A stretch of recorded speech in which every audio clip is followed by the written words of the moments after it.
Ku danna subscribe sannan ku taɓa ƙararrawa domin samun shirye-shiryen Fadama TV.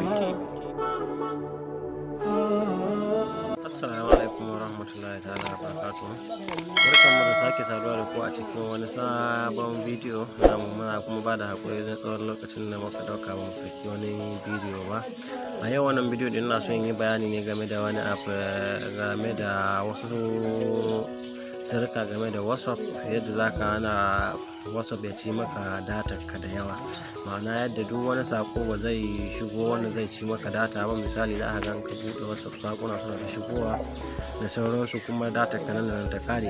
To wannan hanya ce wadda zan nuna muku ta yadda za ka saita WhatsApp ɗinka ba zai ci maka data ba. Ko da data 5 gare ka, za ka iya yin chatting da duk wayanda haka so tsawon lokaci ba tare da ta yi saurin karewa ba. Ma'ana dai ba zai ci maka data sosai ba, sai da yin kai kaso da kanka.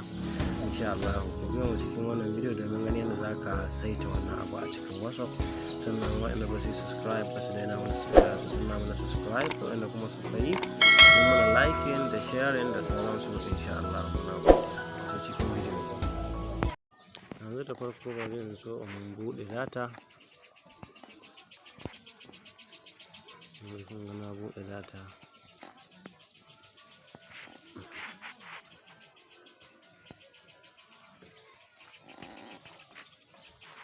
Kamar da yake ganin ga sakuna nan suna shigowa da dai sauransu haka, kuma mafi yawan ɗinsu da kamar dai ku yadda kowa sani da data suke amfani, suna nan suna cin data kenan.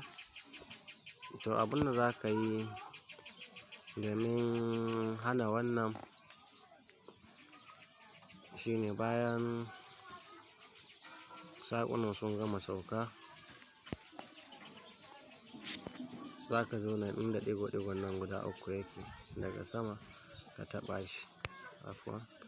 Bayan ka taɓa shi zai nuna maka setting daga ƙasa, sai ka taɓa shi. Bayan ka taɓa settings sai ka zo nan da aka rubuta storage and data, ga hannun na ƙasan nan, sai ka taɓa shi.